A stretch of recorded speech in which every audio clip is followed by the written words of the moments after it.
So, you're saying there's a chance. Is there actually one for Texas A&M to run the table, win the SEC West, defeat either Georgia or Kentucky, and make it all the way to the college football playoff? Well, let's talk about it.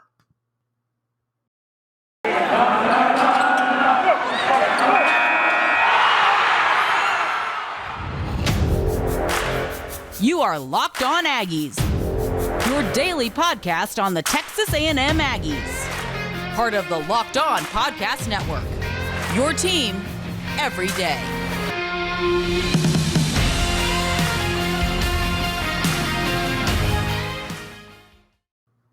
Hey everybody, and welcome back into another episode of Locked On Aggies, presented by the Locked On Podcast Network. Cole Thompson back here in the driver's seat talking all things Texas A&M. And today, let's just break it down. There is an actual chance. There is a slim but factual chance that Texas A&M could actually make it into the college football playoff and actually win the SEC still. It's a lot of things that have to happen. A lot of luck has to go A&M's way, but it's not dead just yet. Thank you so much for making us your first listen every single day. You can listen to us right here on YouTube, on iTunes, Spotify, the Odyssey app, or wherever you get your podcast listening systems. Plus, you can listen every single day at LockedOnPodcast.com. For anyone watching, I am the host of the show. My name is Cole Thompson. Name right down there below if you want to follow me on Twitter, at Mr. Cole Thompson. I love public feedback. Anything you can do to make this a more quality-sounding podcast Monday through Friday, give me a follow, give me a shout-out, and I will add it into the mix. Secondly, Locked On Aggies. Locked On Aggies is your number one source for all things 12th man-related content found here on LOP. You can subscribe on iTunes, listen on Spotify, and if you can't do any of that, listen live every single day at LockedOnPodcast.com. Check out all my great written work at allaggies.com, part of Sports Illustrated, and of course, you can always follow us right here on YouTube. Subscribe button right down there below somewhere. You know that you want to subscribe to the show because, let's be real, I'm a lot of fun, and if I'm not, at least it gives you something to complain about every single day. I'm totally okay with that too. It's more views. So let's talk about it. Let's talk about what Texas A&M has to do to move forward. A monumental win over Alabama. This is huge for the program. This is big for the future of the organization. This is going to help in recruiting. This is going to help build its program and build its success for the long term underneath Jimbo Fisher, who as of right now is still the head coach. I don't think he's going to go to LSU. Nobody's paying $10 million for Jimbo Fisher. I'm sorry. Nobody's paying $10 million for any coach. I mean, unless you're Nick Saban, or maybe even Dabo Swinney. Nobody's paying $10 million.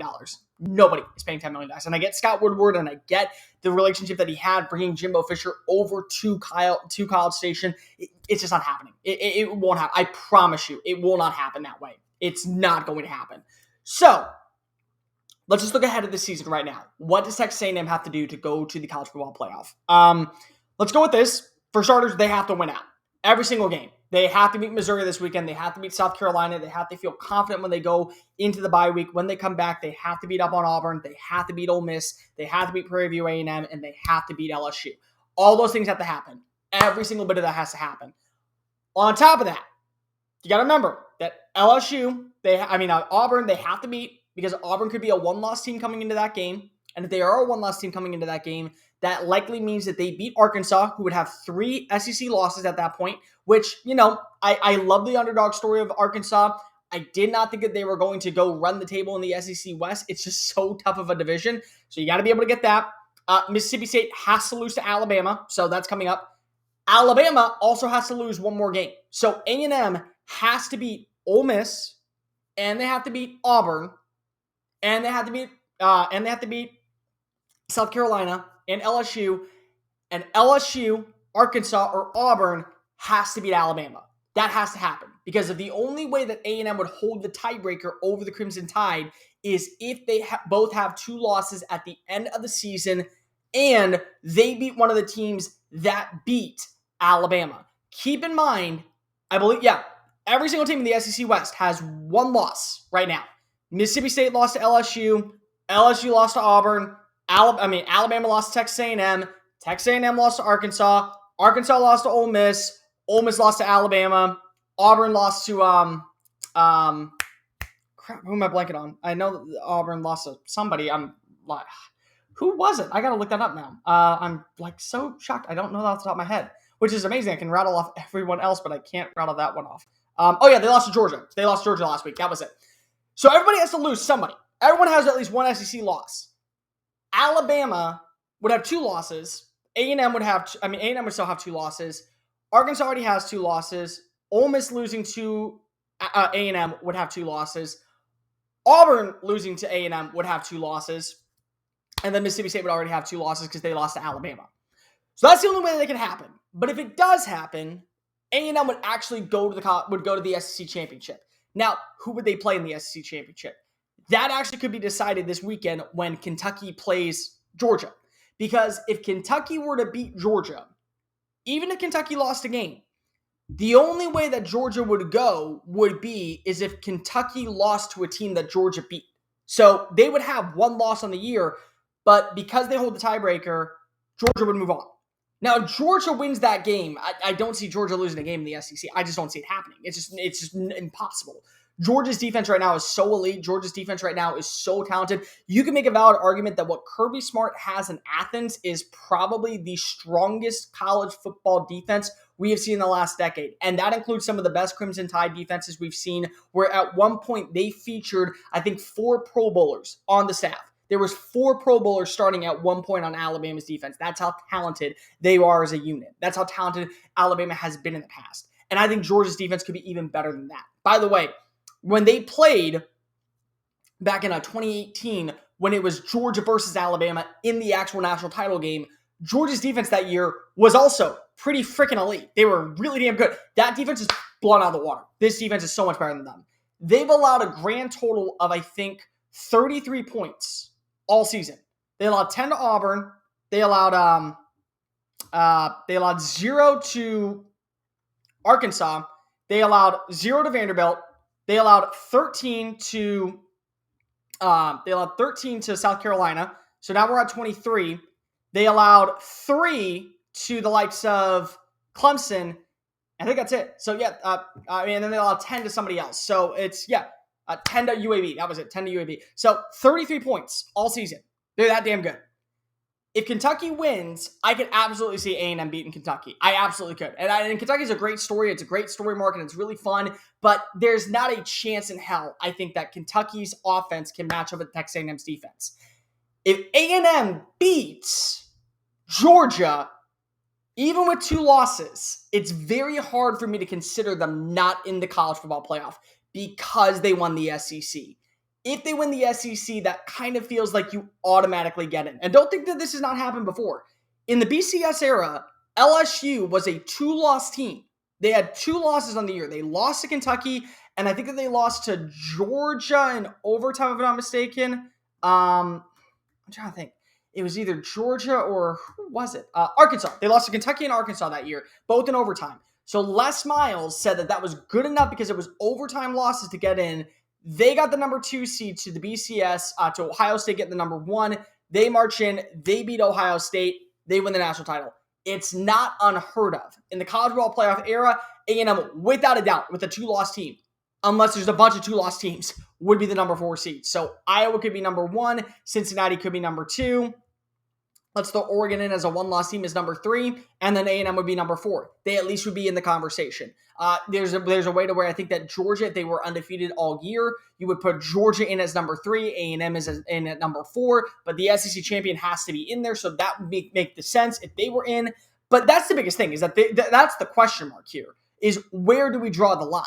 I think that right now, A&M, they control their own destiny. 1 loss, they're done. Like this conversation does not happen if they lose 1 more game. And I think everyone understands that. So let's go ahead and talk about the positives and negatives. What is the best situation if A&M doesn't get to the SEC championship? But before we do that, this episode of Locked On Aggies is brought to you by Prize Picks. Let me tell you about Prize Picks, everybody. If you are a college football fantasy nerd, this is the place for you because it's college football fantasy. Just like you see on the Sleeper app, just like you see on ESPN, on Yahoo Sports, Prize Picks also has it as well. It's the leader in college daily sports fantasy. You can get any single player that you want, over under bet lines on star names from the SEC, the Big Ten. If you really want to go even deeper, MAC Nation, Conference USA, the Mountain West, they're all watching in. They want to get you involved. You can go make those bets, and every single bet that you make, $20, $100, $50, whatever it is, it can get up to a 100% deposit back. So if you deposit $100,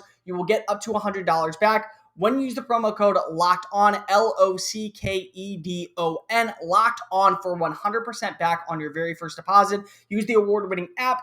Picks can be made in 60 seconds or less. It's that easy. It's that fast. Plus, Prize Picks gives you fast and offer withdrawals in an instant, so you get your money right away. Don't hesitate. Click on prizepicks.com, use the promo code Locked On, or go to the App Store and download the app today. Prize Picks is daily fantasy sports made easy, especially at the college football level. Locked On Aggies, presented by the Locked On Podcast Network. So what are the positives and negatives of Texas A&M in the season? So let's just go with this. Say A&M wins out. They win out. They beat everybody. Because this was the last tough game, in my opinion. Ole Miss, I think, is beatable. I definitely think LSU is beatable. Auburn is 100% beatable. All you got to do is just take Bo Nix out of the conversation. You need to win against Missouri, and you need to win against South Carolina. And you're going to beat Prairie View. Prairie View 100% is going to happen. If you win out and you're 10-2, you probably are the third or fourth team in the SEC. Because of Alabama, I don't know if they lose out. I don't. I know for a fact, just from somebody who went to the school, somebody who has covered the team, somebody who has seen it live, when Alabama loses the next game, you pray if you are the opposing team. So Mike Leach, Mississippi State, Wade Davis Stadium, they're sitting there shaking in their boots going, crap, they lost. Because of Alabama plays murder ball the next game. Nick Saban does not care. He does not care. The game that I would say that was probably one that you have to watch for is Arkansas, because defensively, I think that if you can go pound for pound with A&M defensively, like Arkansas did, you can go pound for pound for Alabama. So Arkansas, I think, can maybe get the upset. And I think Auburn could get the upset. I really do, because I do think with the offensive coordinator and Bill O'Brien and how he called that game against Texas A&M, if you call a better game plan and you're Brian Harsin, you could absolutely beat up on Nick Saban, and you can absolutely beat up on this offense if you run a similar formation of what Mike Elko did. But if that's the case, A&M, still 10-2. If they lose in the SEC championship and they're 10-3, I still think they're in line for a college football New Year's Six bowl game.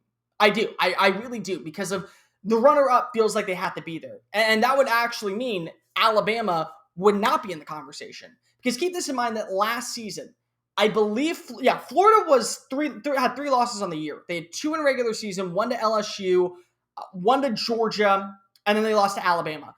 They still went to the Cotton Bowl. They still went to a New Year's Six bowl game. So the reason why was they represented the SEC East. So say Alabama, let's just humor me, just have some fun with this. Say Kentucky runs the table. They 100% win out. They go all the way to the finals. They represent the SEC East, and they beat A&M, or they beat Alabama for that matter. Is Alabama as a 3-loss team in? Probably. If A&M is there, are they as a 3-loss team in? I would say so. Why not? Why not A&M? If we're going to be fair about this, last season, Florida went in with 3 losses and got to play Oklahoma. I would say the same thing. If A&M is the representative of the SEC West as a 3-loss team, but they were 2 losses in regular season, I would give them the bid to go to the Fiesta Bowl, or go to the Sugar Bowl, or go to the it's not the Cotton Bowl this year. It's Fiesta Bowl, and then I guess it would just be those 2. Because it wouldn't be the Orange Bowl. I think the Orange Bowl actually hosts one of the college football playoff games this year. I think it's the Orange Bowl. Oh, the Peach Bowl. That would be it. The other at-large bid. So those would be the games. Like you could definitely make an argument that Georgia would get in as the representative of the SEC, and then maybe Kentucky, and A&M would be the other 2 at-large bids to get into the other games. That would be the highlight. Now, the low point would be A&M loses a game. They finish 9-3, and they're probably playing in a really big bowl game, like the Outback Bowl or the Gator Bowl, or one of these New Year's Day games that are day games. They're not the night games like the New Year's Six bowl games. If you lose one more game. Now, where would that loss come? Jimbo Fisher said that it could come this weekend against Missouri. It really could. I don't think so. Missouri is dead last in run defense. They are the absolute worst team when it comes to stopping the run. And Isaiah Spiller and Devon Achane, and probably you can throw in Anaya Smith and maybe even Ernest Crownover. You can throw in all these guys. They could step up. they could immediately have a big time day. They absolutely could. I would have no doubt about it. They could rush for 340, 350 yards, and I would 100% say, you know what? It makes sense. It absolutely works. And I do believe that there's a valid argument to be had that, yeah, that's how they win the game. Calzada doesn't have to do that much in this game. The trap game I really think that's left on the schedule is actually Auburn. I think Auburn, if you don't know how to play Bo Nix, you're going to be in trouble because of the run offense for Auburn still is effective with Tank Bigsby. I'm blanking on the other kid's name, and Bo Nix. If you can't stop them on the ground, that's the trap game. You can easily beat LSU. Ole Miss, you got to take Matt Corral out of the conversation. If you do that, you're fine. South Carolina, if you lose South Carolina, there's a lot of problems. And Missouri, same thing. Like Missouri, they were really hyped up. Their defense is atrocious, and more importantly, their run defense is so bad, it's not even funny. You can't lose those games. Auburn's the trap game. Auburn's the game where you would go 9-3, in my opinion. And that also happens after a bye week, which is a big, big deal because of you never want to go into a bye week feeling confident, take that week off and be a little sluggish and come back and not play well. That is the trap game for me. So if anything, A&M finishing 9-3 is very plausible because of that trap game. But if they can beat up on Auburn, absolutely A&M could go 10-2 and run the table. But you also have to have things happen for you. Keep in mind, you have to have Auburn or you have to have Arkansas or LSU or, let's just throw it out there, Tennessee. Tennessee's playing good football. Can they beat Alabama? Can they end their streak since 2006? If one of those teams can do it, Alabama's out of the conversation. And that allows A&M to move up if they run the table. So we'll talk about that. That's probably the biggest thing. I want to talk about something that was said on the Locked On SEC podcast earlier today, and it kind of disgruntled me. I think it would disgruntle a lot of A&M fans, and you can probably just call them out. I'm not going to myself, but we're going to talk about that next. But before we do, this episode of Locked On Aggies is brought to you by Built Bar, where a candy bar meets a protein bar. Built Bar is great for you. It's delicious, it's nutritious, and they're covered in 100% real chocolate and soft and easy to chew. So whether you're somebody like me who enjoys the salted caramel or the peanut butter brownie or one of the other unique flavors, don't worry about it. There's 9 unique flavors out there, so there's a bunch for you to try. And if you don't know what flavor you want, go ahead and order the variety pack. It comes with 18 different bars, 9 unique flavors to help you pick out which one you want to go for the long term. They're great tasting, they're great for you, and more importantly, they're low in sugar, high in protein, high in fiber, and great for anybody on the keto diet. It has about 18 grams of protein, 130 calories, 5 grams of sugar, 5 grams of net carbs. There's not a product like this out on the shelves. Go visit BuiltBar.com and type in the promo code LOCKED15 to get 15% off your very first purchase. That's LOCKED15 for 15% off at BuiltBar.com. Stop eating the salty sweets and enjoy a treat that will meet your needs. Built Bar from BuiltBar.com. Locked On Aggies, presented by the Locked On Podcast Network. We're back in action. Thank you for making us your very first listen every single day. Now make your second listen Locked On SEC with host Chris Gordy of Sports Talk 790. Gordy breaks down all 14 teams in college basketball, college baseball, and of course, moving into the second half of the SEC football season. Subscribe in the Odyssey app, subscribe on YouTube, or wherever you get your podcast listening systems. So, Spencer Hall of ESPN's SEC Network, Thinking Out Loud, went on the Locked On SEC podcast. And he said that Zach Calzada could never have another game like he had for the remainder of his career against Alabama. Mull on that. Just mull on that for a minute. Can he not? Okay, tell me why. Tell me exactly why. Why can't he do that? Give me exact examples in the past where you've seen a team do this before and they haven't been able to do that again. Give me an exact example in the past of where beating up on an Alabama team, having a performance like this is actually going to turn out. Give me an examples. Come on. I need them. Yeah, because that's an opinion. It's not a fact. So anybody listening to that and goes, oh my God, is this really the best that A&M can be? No, it's not. It's not. It could be. It very well could be. Spencer's not entirely wrong because it's not a fact. It's just an opinion that could become a fact. Think about this. Say he plays Ole Miss, who, again, does not have a defense like Alabama, but has a high-tempo offense that's probably still going to be top 10 when the two meet up in Oxford. When that happens, say Calzada throws for 475 yards, 5 touchdowns, no interceptions, and he leads his team to a 20-point win. Is that not on the same standard of Alabama? Production-wise it is. Maybe it's not the same hype level, but production-wise, it 100% is. Remember when Johnny Manziel marched into Tuscaloosa back in 2012? What happened after that game?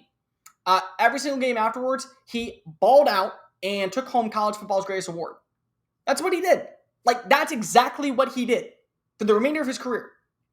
So, it's no offense to Spencer. I respect Spencer a lot. Spencer is a very smart guy. He was one of the pioneers at SB Nation. Every Day Should Be Saturday was one of the best websites. I can't believe it got defunct. I have nothing against Spencer for saying that because he's 100% correct that as of right now, that can never happen. But is it never going to happen because of it's Alabama? Is it never going to happen again because of Alabama was projected to be this volatile monster that was completely dismembered, that nobody was ever going to be able to find a hole? What's the reason behind it is all I'm asking. Because I can come here and say 25,000 times in a row, hey, yeah, he's never going to have a game like this again because of the stakes that have never been higher. The only other time that the stakes will be higher is if A&M were to win out, Alabama loses one more game, A&M gets the tiebreaker, they go to the SEC championship, and they play an undefeated Georgia team with the defense that they have. If that's the case, if that's what happens, then at that point, yeah, I would 100% be like, okay, that is the biggest game. If he can lead his team then, he will have a performance like that. And again, if he falls flat, Spencer's right. He will never have a performance like that again.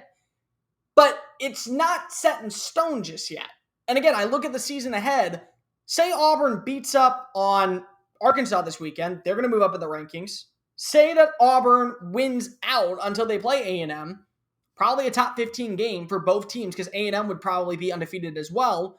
So probably you would see A&M be maybe like 13, and you'd see Auburn maybe be like, I don't know, let's just throw it in, 17 or 15. I mean, that's a top 15 win, being a top 15 team.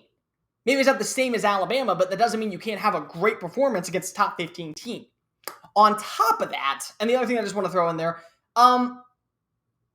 say Ole Miss wins out. Say they beat Tennessee this weekend. They play strong all the way until that game in Oxford. Are we not sold that Ole Miss might be ranked back in the top 10? I mean, it's not Alabama, but it's still a top 10 game. And if A&M wins all the way till there, they're on the cusp of being a top 10 team. I wouldn't say that they're number 10, maybe they're number 12, but they're pretty dang close. Are we not sold that if a dominating performance over an Ole Miss offense like this, the defense plays strong, the defense looks like they're elite, and you have freaking Calzada go off for 400 yards, we not sold that that's not a good game? It's just one of those things where it doesn't feel like a good take completely. I get what Spencer's saying. I 100% do. Because the stakes will not be higher unless you're playing against Georgia or in the national championship against an Iowa, an Ohio State, an Oregon. I mean, let's just be real. A Cincinnati that's playing their lights out right now. Until you see that game, it's one of those things where, yeah, I mean, I get it. It's not 100% like factual. It's also not 100% wrong. It really isn't. But to have a declarative statement like that maybe isn't the right way that I would look at it. I think that there's a lot you can still learn from Zach Calzada. And I do think that if that was just the coming out party, then there is a lot to like about number 10 moving forward. That's all I'm going to say. Like, there's a lot to like about what Calzada can do moving forward.